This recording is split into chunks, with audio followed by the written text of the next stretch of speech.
विपक्ष ये कह रहा है कि सरकार महंगाई और नीतिगत विफलता के चलते ये सब हो रहा है।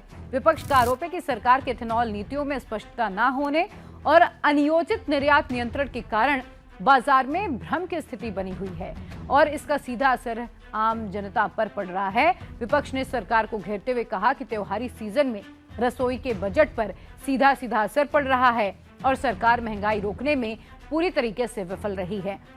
किसानों का मुद्दा भी उठाया जा रहा है।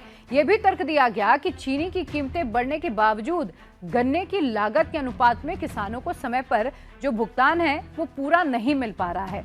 शुगर एसोसिएशन यानी कि ISMA, Indian sugar and bio energy manufacturers association का ये पक्ष जो है कल सामने आया। उन्होंने क्या क्या इस पर बताया है वो अब मैं आपको बताती हूँ। उन्होंने कहा कि MSP यानी कि न्यूनतम बिक्री मूल्य में बढ़ोतरी की मांग उनकी तरफ से की गई है। एसोसिएशन का ये कहना है कि गन्ने का FRP तो लगातार बढ़ा है, लेकिन चीनी का न्यूनतम बिक्री मूल्य यानी कि जो MSP है वो काफी समय से नहीं बढ़ी है, जिससे मिलों की आर्थिक स्थिति लगातार प्रभावित हो रही है।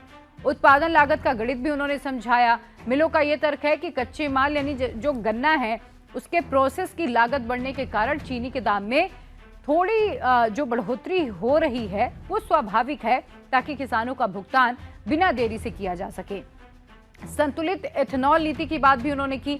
एसोसिएशन ने सरकार से मांग की है कि एथेनॉल निर्माण और चीनी उत्पादन के बीच स्पष्ट और एक लॉन्ग टर्म नीति बने, ताकि मिलों और चीनी उद्योग को वित्तीय नुकसान किसी तरीके से ना उठाना पड़े। सरकार और शुगर एसोसिएशन का क्या क्या तर्क है वो जानिए। एथेनॉल पर निर्भरता कम हुई है। सरकार, खाद्य मंत्रालय की ओर से ये कहा गया है और शुगर एसोसिएशन दोनों ने चीनी महंगी होने के लिए एथेनॉल को जिम्मेदार मानने से साफ इंकार किया है। जैसे कि मैंने आपको पहले भी बताया कि सरकार के कई मंत्री अब तक सामने आके कह चुके हैं हमारे पास पर्याप्त बफर स्टॉक है जिसे मार्केट में उतारा जाएगा। कालाबाजारी रोकने के लिए हमने कई कड़े प्रावधान कर दिए हैं।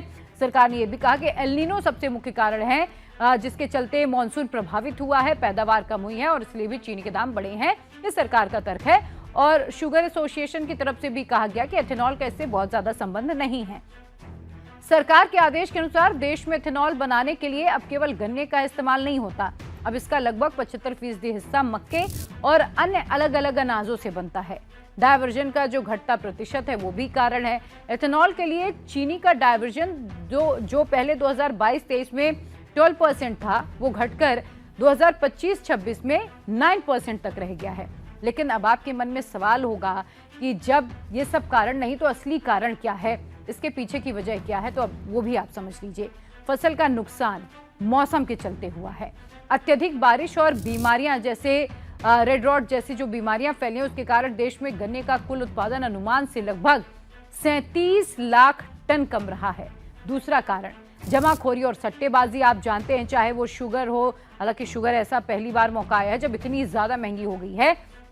आप देखते होंगे टमाटर, प्याज, लहसुन, ये तमाम जो सब्जियां हैं, जैसे ही मार्केट में डिमांड बहुत ज़्यादा बढ़ जाती है तो आप देखते होंगे कि मार्केट में चीज़ें अचानक से गायब हो जाती हैं, क्योंकि जो जमाखोर हैं वो जमाखोरी करने लगते हैं और फिर महंगे दामों में उसे बेचने लगते हैं, यानी कि इसकी कालाबाजारी होने लगती है। तो जमाखोरी और सट्टेबाजी। त्योहारी सीजन से पहले बड़े व्यापारियों और उद्योगपतियों द्वारा स्टॉक की जमाखोरी से कीमतें आर्टिफिशियल रूप से अचानक से बढ़ने लगती हैं। हालांकि सरकार ने इसके लिए कई कड़े कदम उठाए हैं। सरकार का ये कहना है कि वो अगर किसी को भी स्टॉक करते हुए या जमाखोरी करते हुए पाते हैं तो फिर उनके खिलाफ प्रशासन सख्त कार्रवाई करेगा। दूसरी बात ये जो मिल एसोसिएशन की तरफ से की गई, उन्होंने ये भी कहा कि चूंकि ये त्योहारी सीजन है और यहाँ से त्योहारों का सिलसिला शुरू हो जाता है तो मांग बहुत ज्यादा बढ़ गई है। उत्पादन इस साल इतना देश में हुआ नहीं है, जैसे कि मैंने आपको पहले भी बताया कि जितना हर साल उत्पादन होता है उससे लगभग 37 लाख टन कम उत्पादन हुआ है, जिसके चलते जो कीमत है लगातार बढ़ रही है और मांग बहुत ज्यादा बढ़ी है। उत्पादन कम हुई है जिसके चलते जो चीनी के भाव हैं वो बहुत ज्यादा बढ़ गए हैं।